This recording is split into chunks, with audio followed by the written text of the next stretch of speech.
My name is Ejaz Farooq और आप देख रहे हैं PPSC smasher. First year computer science में पाइथन सीखने की सीरीज़ में आप लोगों को वेलकम किया जाता है। आज का हमारा टॉपिक एक काफ़ी पाइथन में इंपॉर्टेंट टॉपिक है, इफ़ स्टेटमेंट्स। हमने कंट्रोल स्ट्रक्चर्स और कंट्रोल स्ट्रक्चर में आगे डिसीजन मेकिंग स्टार्ट किया हुआ था। तो डिसीजन मेकिंग हमने लास्ट लेक्चर में देखा था कि 3-4 तरीक़ों से हम पाइथन में इम्प्लीमेंट कर सकते हैं कि हमने किसी भी स्टेटमेंट पे आके डिसीजन किस तरह से लेना है। तो आज उनमें हम पहली टाइप देखते हैं जिसका नाम है इफ़ स्टेटमेंट्स। इफ़ स्टेटमेंट का काम करने का तरीका मैंने लास्ट लेक्चर में थोड़ा सा बता दिया था, लेकिन मैं मज़ीद थोड़ा सा इसको इलेबोरेट कर देता हूँ। इफ़ स्टेटमेंट क्या होती है कि हमारा प्रोग्राम एग्जीक्यूट हो रहा है और एक जगह पे आके हम कोई कंडीशन फेस करते हैं। अब कंडीशन मैंने पहले भी आप लोगों को जब रिलेशनल और कंपैरिजन ऑपरेटर, लॉजिकल ऑपरेटर बताए थे कि हमेशा कंडीशंस में दो ही चीज़ें यूज़ होती हैं, या तो रिलेशनल ऑपरेटर जो कि हमारे पास ये हैं, less than, greater than, less than equal, greater than equal, equal और नॉट इक्वल, या लॉजिकल ऑपरेटर यूज़ होते हैं जो कि हैं हमारे पास एंड, और नॉट। और जब मैं पढ़ा रहा था मैंने उस वक्त भी कहा था कि दोनों के दोनों ऑपरेटर जब भी एवेल्युएट होंगे आपको हमेशा एक वैल्यू देंगे, और वो वैल्यू या तो ट्रू होगी, इन दो में से एक ही वैल्यू देते हैं, या वो फॉल्स होगी। तो ये हमने प्रोग्राम में करना है क्योंकि कंडीशन आएगी। लेट्स से कंडीशन है, कंडीशन में relational operator most of the time use होंगे, तो वो आपको या तो ट्रू रिटर्न करेंगे या फॉल्स रिटर्न करेंगे। कंडीशन आपको या तो ट्रू देगी या फॉल्स देगी, तो उसके बेस पे आप फैसला करोगे कि ये कंडीशन अगर आपको ट्रू रिजल्ट देती है तो ये काम कर दो। कोई भी यहाँ पे टास्क हो सकता है, मैं सिर्फ सिंपल ये बना देता हूँ। और बिल्कुल इसी तरह अगर वो आपको फॉल्स रिटर्न करती है तब ये काम कर दो, इस तरह करके, या कोई भी काम बिल्कुल करो ही ना। दोनों सिनेरियो हमारे पास है। तो इफ स्टेटमेंट क्या करती है कि वो भी किसी भी कंडीशन को चेक करेगी। अगर वो कंडीशन हो जाती है ट्रू, यानी कि ये केस, तब वो कोई स्पेसिफिक काम करेगी ये वाला। अदरवाइज अगर वो कंडीशन हो जाती है फॉल्स तो कुछ भी नहीं करेगी। कैसे, मैं भी एक एग्जांपल दे देता हूँ, आप लोगों को समझ आ जाएगी। मैं कहता हूँ जनाब एक वेरिएबल लेता हूँ मैं, उसमें कोई नंबर सेव करवा लेता हूँ, लेट्स 10। फिर मैं कोई वेरिएबल लेता हूँ, उसमें भी कोई वैल्यू सेव करवा लेता हूँ, लेट्स से 15। अब मैं चेक करता हूँ a ग्रेटर देन b। अब मुझे पता है कि यहाँ पे यूज़ हुआ है कंपेरिजन ऑपरेटर, तो ये दो ही वैल्यू देगा, या तो ट्रू या फॉल्स। हमारे केस में a ग्रेटर देन b नहीं है, तो ये मुझे रिटर्न करेगा जनाब फॉल्स। अच्छा, हम इसको ट्रू वाला केस देख लेते हैं। नहीं जी, मैं इसको कंपेयर कर लेता हूँ लेस देन करके। a less than b, 10 less than 15, yes, ये अब मुझे देगा ट्रू वैल्यू। इस ट्रू वैल्यू से पहले बस मैंने एक लफ्ज लिखना है इफ ट्रू, इफ फॉल्स। तो इफ चेक किया जा रहा है अगर, जो भी कंडीशन है ये वो कंडीशन है, अगर तो ये ट्रू है, अगर तो ये फॉल्स है, इफ अगर को बोलते हैं। तो इफ कंडीशन, इफ ट्रू, अगर ये कंडीशन ट्रू है, ये काम हो जाए, तो मैं क्या करवाता हूँ, सिंपल प्रिंट करवा लेता हूँ जनाब, क्या ए इज ग्रेटर। मैं इसको बस इसी तरह लिख रहा हूँ, प्रॉपर कोड पे नहीं लिख रहा। तो बस क्या होगा, मेरा प्रोग्राम चलेगा, पहली लाइन एग्जीक्यूट हुई, दूसरी लाइन एग्जीक्यूट हुई, तीसरी लाइन पे आके देखो डिसीजन लिया जाएगा। और वो डिसीजन क्या होगा कि ये जो प्रिंट स्टेटमेंट है इसको एग्जीक्यूट करवाना है या नहीं, ये डिसीजन लिया जाना है। और ये डिसाइड कौन करेगी, ये कंडीशन। कैसे, देखो थर्ड लाइन पे आया, चेक करो a लेस देन b है क्या, 10-15 छोटा है, यस है, तब तो ये स्टेटमेंट चला दो। ओके जी, स्क्रीन पे प्रिंट करा दो a इज ग्रेटर। अगर a b से छोटा नहीं है, यानी कि ये कंडीशन हो जाती है फॉल्स, तब कुछ भी ना करो, कोई और काम है, लेट्स से c असाइन 15, ये काम कर दो। तो ये जो लाइन है जिसको मैंने इनक्लोज किया है, इसके रन होने या ना रन होने का ताल्लुक है इस कंडीशन पे। यानी कि ये कंडीशन डिसाइड करेगी कि इसके बाद कौन सी स्टेटमेंट ने रन होना है, आया इसने होना है या इसने होना है। तो इफ स्टेटमेंट ये करती है, सिंपलेस्ट काम है इसका, एक कंडीशन को चेक करेगी, उस कंडीशन की बेस पे या तो हमें ट्रू मिलेगा या हमें मिलेगा फॉल्स। और इस ट्रू या फॉल्स की बेस पे हमने ये देखना है कि आया वो हमारे पास इस स्टेटमेंट के बाद, इस कंडीशन के बाद कौन सी स्टेटमेंट जो है वो रन होगी। तो यही यहाँ पे लिखा देखें, if statement is the most simplest decision making statement. If the condition evaluates to true, कोई कंडीशन आएगी और वो कंडीशन अगर ट्रू हो जाती है तो क्या होगा, the block of code inside the if statement is executed. तो इफ स्टेटमेंट के बाद जो कोड है, जो स्टेटमेंट है वो एग्जीक्यूट होगी। अब हम इसका सिंटैक्स वगैरह और इसका फ्लो डायग्राम भी देख लेते हैं। तो देखें जी क्या, बिफोर इफ स्टेटमेंट कुछ भी स्टेटमेंट हो सकती है, यहाँ पे काम हो रहा होगा। अपने ये फ्लो डायग्राम वगैरह पढ़ लिए होंगे, आपको पता है कि कंडीशन जो है वो डायमंड्स में रिप्रेजेंट करते हैं हम इसमें। कोई प्रोसेसिंग है, कोई काम है, उसको हम क्वाड्रिलेटरल में, और स्टार्ट और एंड जो है हम इसको इलिप्स में रिप्रेजेंट करते हैं। तो इस तरह से ये चीज़ डिसाइड की गई है। तो इफ़ कंडीशन, कोई भी कंडीशन होगी वो चेक की जाएगी। दो ही सूरतें हैं इस कंडीशन के, या तो ये ट्रू हो सकती है या फॉल्स हो सकती है। इन केस ये ट्रू हो जाती है तो देखो क्या होगा, कोई ना कोई काम है वो हो रहा है, इफ़ कोड ब्लॉक, यानी कि कोई कोड होगा, इसके बाद वो एग्जीक्यूट होगा, और इसके बाद आफ्टर स्टेटमेंट जो भी हमने काम करवाना है। ये तो हमने देख लिया ट्रू का केस। अब हम देखते हैं फॉल्स केस में क्या होगा। कुछ काम हो रहा था पहले, ठीक है जी, ये कंडीशन आ गई, ओके जी, हमने इसको चेक किया, ये हो गई फॉल्स, ओके जी। अब क्या होगा, फॉल्स हुई तो कोई भी काम नहीं होना, डायरेक्ट इस स्टेटमेंट के बाद जो काम है, जो इसके बाद भी होना ही होना था और इसके बाद भी होना ही होना है, वो होगा। यानी कि ये जो स्टेटमेंट थी जिसको मैंने सर्कल किया है, ये सिर्फ और सिर्फ तभी चलेगी जब कंडीशन ट्रू होगी, फॉल्स होगी तो नहीं चलेगी। तो ये कुछ इस तरह से काम करता है। हम इसको लिखते कैसे हैं, मैं इसको सिंटैक्स लिख देता हूँ ताकि आप लोगों को समझने में आसानी हो। सबसे पहले जनाब हम लिखेंगे इफ़ कीवर्ड। ये कीवर्ड है, ये आप लोगों ने इसी तरह लिखना है, इसमें कोई चेंजेस नहीं की जा सकती। इसके बाद जनाब कोई भी कंडीशन होगी, मैं इसको कंडीशन ही लिख देता हूँ, लेकिन इसका ये मतलब नहीं है कि आपने कंडीशन लिख देना, यानी कि यहाँ पे कोई रिलेशनल या लॉजिकल ऑपरेटर वाला कोई स्टेटमेंट होगी। और इसके बाद जनाब सिंटैक्स का पार्ट है, यहाँ पे आप लगाओगे कॉलम। और एक यहाँ पे बहुत इंपॉर्टेंट बात है, ये मैंने पहले ही बता दिया था, ये जो चीज़ है इफ़ कोड ब्लॉक, यानी कि अगर इफ़ कंडीशन ट्रू होती है तो ये चले, ये आप लोगों ने लिखना है यहाँ पे। लेकिन आप मेक श्योर करोगे कि प्रॉपर इंडेंटेशन है। इंडेंटेशन यानी कि स्पेस छोड़ के आपने लिखना है, ये जगह मैंने छोड़ी, और ये स्टेटमेंट तभी चलेगी अगर ये इंडेंट होकर लिखी गई होगी। अगर आपने डायरेक्ट लिख दी फिर ये इफ़ का कोड ब्लॉक कंसिडर नहीं किया जाएगा। इसमें एक से ज़्यादा कंडीशन स्टेटमेंट भी हो सकती हैं, वो भी आपने इंडेंट करके लिखनी है। जितनी भी स्टेटमेंट है सारी की सारी इंडेंट करके लिखोगे, जगह छोड़ के लिखोगे, एक टाइप का डिस्टेंस देके लिखोगे, वो सारी की सारी इफ़ कंडीशन के अंदर शुमार होंगी। और उसके बाद जैसे ये होगा, ख़त्म होगा, ये कंट्रोल जो यहाँ से बाहर आ जाएगा। ये इसका तरीका है if statement, sorry if keyword, जो भी कंडीशन है वो वैल्यूएट होने वाली, कॉलन इंडेंट करके जितने भी काम आपने करवाने हैं इस कंडीशन के ट्रू होने के केस में वो सारे के सारे इधर। हम बाकायदा इसका देख भी लेते हैं। तो देखें जी, ये इसका सिंटैक्स है। सबसे पहले आप लोगों को इफ़ लिखा हुआ नज़र आ रहा होगा, कीवर्ड है, लिख रहे हैं। कीवर्ड वो वर्ड्स होते हैं जो पाइथन ने पहले से, जिनके मीनिंग प्री डिफाइंड मीनिंग है, हमारे लिए कर दिए हैं, उनका वही स्पेसिफिक मीनिंग है, उसी पर्पज़ के लिए वो यूज़ होते हैं, हम उसको अपनी मर्ज़ी से चेंज नहीं कर सकते। यहाँ पे कोई भी कंडीशन होगी, कॉलन आएगा और यहाँ पे बॉडी आएगी। अभी मैं सिंपल से कंडीशन लिख के भी दिखा देता हूँ। सबसे पहले मैं लिखना चाह रहा हूँ कि कोई नंबर जो है, लेट से नंबर ए है, मैंने यूज़र से वो लिया है, मुझे नहीं पता वो क्या है, मैं ये चेक करना चाह रहा हूँ कि ये नंबर पॉजिटिव है या नहीं। अब नंबर, कोई भी नंबर हमें कैसे पता चलता है वो पॉजिटिव है या नहीं? अगर वो नंबर 0 से ग्रेटर हो तो वो पॉजिटिव है, और वो वही नंबर अगर 0 से लेस देन है तो वो नेगेटिव है। तो इसी चीज़ को मैं यूज़ कर लेता हूँ और आप लोगों को एक इफ़ कंडीशन बना देता हूँ। तो यूज़र ने मुझे कोई नंबर दिया, वो मैंने ए में सेव करा लिया, मुझे नहीं पता वो क्या है।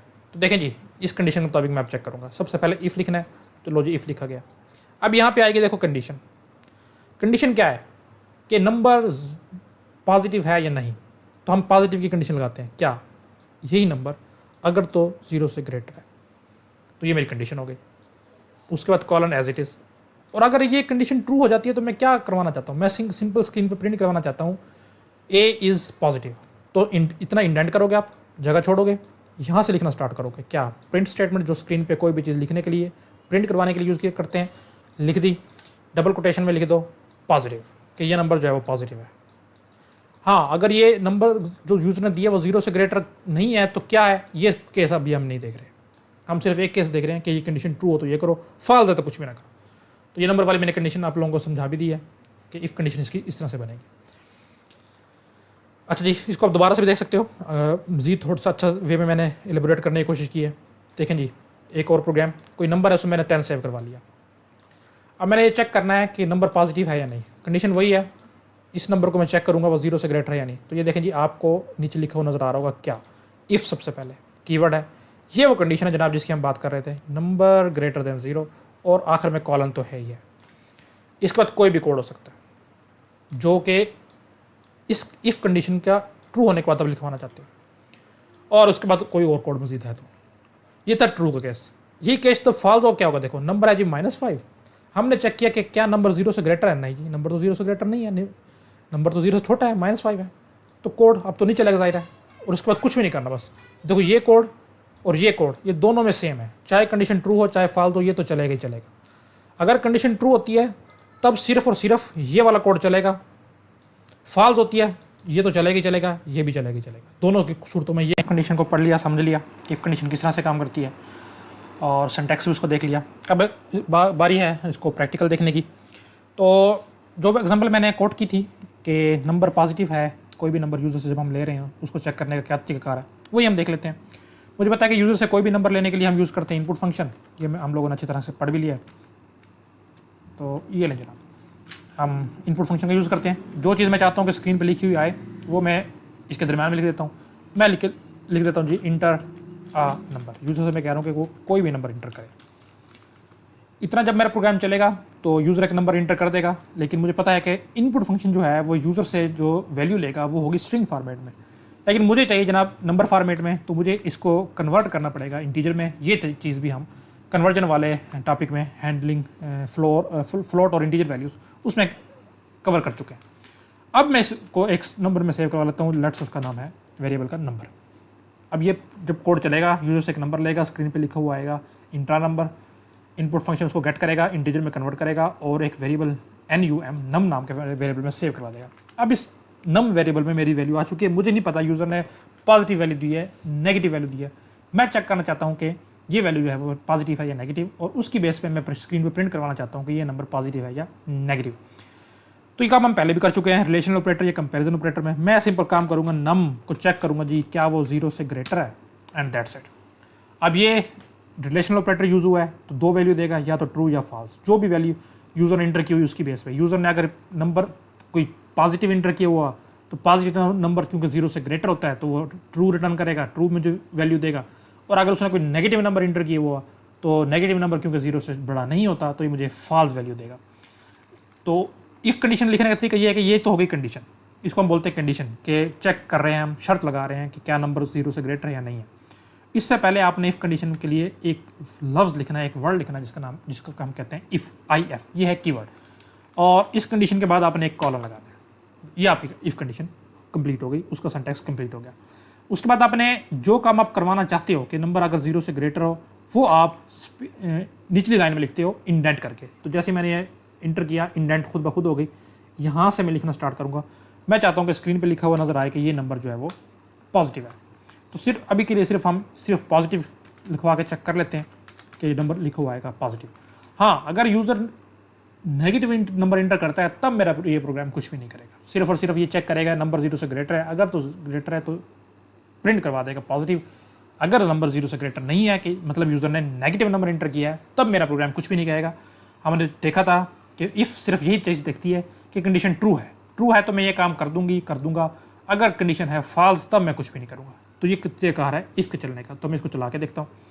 तो ये जैसे चला उसने मुझसे मांगा नंबर, मैं इंटर कर रहा हूँ जो नंबर 23। तो देखें जी मेरे स्क्रीन पे लिखा हुआ आ गया नंबर पॉजिटिव, क्योंकि ये नंबर पॉजिटिव है। अब मैं दोबारा से इसको रन करता हूँ और अब मैं नंबर देता हूँ कोई नेगेटिव वाला। लेट से मैंने एक नंबर इंटर कर दिया जनाब नेगेटिव का नंबर मैंने इंटर कर दिया 78। अब मैंने जैसे इंटर किया तो उसने देखो उसने कुछ भी नहीं किया। सिर्फ ये तभी काम करेगा जब नंबर पॉजिटिव होगा, अदरवाइज ये नेगेटिव के केस में कुछ भी काम नहीं करेगा। तो ये कंडीशन हमने वहाँ पे देख ली थी, ये प्रोग्राम हमने वहाँ पे चेक कर लिया था। इसके अलावा जो आपकी बुक में प्रोग्राम दिया गया है वो एक रियल वर्ल्ड एग्जांपल है जनाब। उसने क्या किया है, उसने यूज़र से एक वैल्यू ले ली है या खुद से एक वैल्यू ले लिया आज के टेम्परेचर की और उसको एक वेरिएबल में स्टोर करवा लिया है टेम्परेचर में। हम सिर्फ टेम्प रख लेते हैं, आपने टेम्परेचर रखना है, पूरा रख लें। चलो अच्छा हम भी आपकी बुक वाला ही फॉलो कर लेते हैं, टेम्परेचर। उसने टेम्परेचर नाम का वेरिएबल लिया है, उसमें कोई वैल्यू ले ली है जो आज के टेम्परेचर को डिपिक्ट कर रही है, रिफ्लेक्ट कर रही है। तो लें जी, ये 30 वैल्यू जो है वो आज के टेम्परेचर है। अब वो क्या कर रहा है, वो चेक कर रहा है कि क्या ये आज का टेम्परेचर जो है वो 35 से ग्रेटर है। अगर तो 35 से ग्रेटर है तो स्क्रीन पे प्रिंट करवा दो today is a hot day या it is a hot day. और अगर 35 से वो ग्रेटर नहीं है, यानी कि कम है, 34 है, 3 है, 2 है, 1 है, कुछ भी है, तब जो है जनाब आप स्क्रीन पे प्रिंट कुछ भी ना करो। अच्छा, इसने यहाँ वैल्यू दी हुई 35 और वो कंडीशन ये लगा रहा है कि 30 से ग्रेटर है या नहीं। अगर आपका टेम्परेचर 30 से ग्रेटर है तो आप स्क्रीन पे प्रिंट करवाओ जी it is a hot day, और 30 से ग्रेटर नहीं है तो कुछ भी प्रिंट ना करवाओ। अब मैंने क्योंकि 35 वैल्यू ले ली है तो अब ये देखिए जी वही तरीकाकार है। सबसे पहले हम टेम्परेचर लिखेंगे,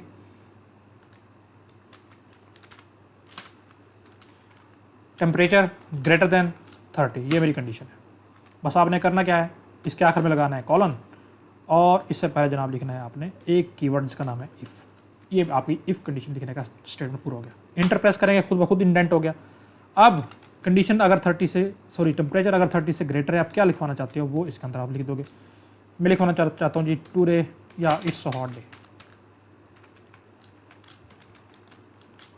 ये लीजिए। अब क्योंकि मैंने इसको पहले खुद ही वैल्यू दे दी 35, अब ये जब कंडीशन यहाँ पे रन होगी तो टेम्परेचर यानी कि 35 इसमें पड़ा है, 30 से ग्रेटर है, यस ग्रेटर है, ट्रू रिटर्न करेगा तो ये प्रिंट होगा। हम इसको चला के देख लेते हैं।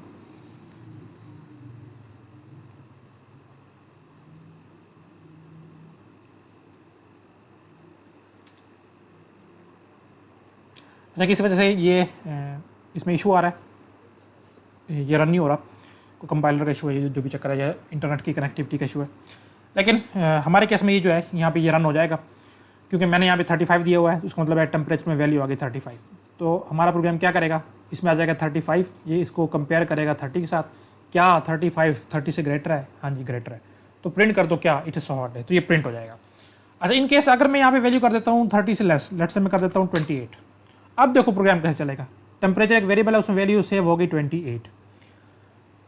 अब यहाँ पे आके लाइन नंबर 3 में दोबारा से चेक किया जाएगा कि क्या 28, क्योंकि टेम्परेचर में सिर्फ 28 पड़ा है, वो ग्रेटर है 30 से, नहीं ग्रेटर तो नहीं है, तो ये रिटर्न करेगा फॉल्स। तो इस केस में हमारा प्रोग्राम जो है कुछ भी नहीं करेगा, यानी कि इनके ये कम से कम ये लाइन नहीं चलेगी प्रिंट वाली।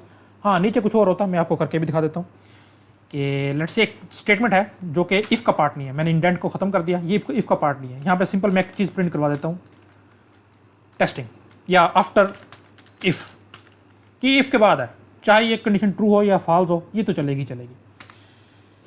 तो ये दोनों केस में चलेगी मेरी, क्योंकि इफ़ का पार्ट नहीं है। बेशक इफ़ कंडीशन ट्रू हो तब भी ये तो चलेगा ही चलेगा, क्योंकि ट्रू हो गया, और ये तो फिर चलेगा ही चलेगा, ये लाइन नंबर 6। तो हाँ, अगर इफ़ कंडीशन मेरी फॉल्स होती है तब ये लाइन नंबर 4 एग्जीक्यूट नहीं होगी, ये सिर्फ उस सूरत में होगी जब आपकी इफ़ कंडीशन ट्रू होगी। लेकिन इस पर तो कोई शर्त नहीं लाइन नंबर 6 पे, तो ये चलेगी। मैं तो दोबारा से ट्राई कर लेता हूँ मेरा कंपाइलर जो है इसको रन करने की। अच्छा जी, इसमें मेरा मैंने देख लिया कि क्या इशू था, अब मैं कनेक्टिविटी का इशू था, अब इसको मैं रन करके देखता हूँ। देखिए जी, अब क्योंकि ये इसमें 28 पड़ा है तो ये कंडीशन चेक ज़रूर हुई होगी, लेकिन ये क्योंकि फॉल्स हो गई थी तो लाइन नंबर 4 नहीं चली, और लाइन नंबर 6 क्योंकि ना इफ़ का पार्ट है, वो एज नॉर्मल स्टेटमेंट है, वो चल गई। तो आपको स्क्रीन पे लिखा हुआ नज़र आ रहा है आफ्टर इफ। अब हम जो पहले वाला सीन था यहाँ पे 35 करके देखते हैं। अब हम इसको रन करते हैं तो देखें अब 35 है, ये कंडीशन जब जहाँ पे चेक होगी तो ये ट्रू हो जाएगा, तब ये ज़रूर प्रिंट होगा, और ये आफ्टर इफ तो चलेगा क्योंकि ये एक नॉर्मल स्टेटमेंट है। तो देखें जी, आपको नज़र आ रहा होगा इट्स हॉट डे, अब ये कंडीशन ट्रू हुई है, ये चीज़ प्रिंट हुई है, और आफ्टर इफ जो है वो तो चलेगा क्योंकि वो तो इफ़ का पार्ट है ही नहीं। तो ये था कुछ इफ़ स्टेटमेंट के बारे में। थोड़ा सा मुश्किल टॉपिक है, कम्प्लेक्स टॉपिक है। मैंने कोशिश की है कि जितना इसको सिंपल हो सके डायग्राम के थ्रू भी और इसके सिंटैक्स के थ्रू भी आप लोगों को समझा दूँ। फिर हमने प्रैक्टिकल भी किया, 2-3 एग्जाम्पल भी देखी। इसके बावजूद अगर आपको समझ नहीं आई तो मुझे कमेंट्स बॉक्स में ज़रूर बताएं, इंशाअल्लाह हम इसको मज़ीद एग्जाम्पल्स के थ्रू समझेंगे। इजाज़त दीजिए, अल्लाह हाफिज़।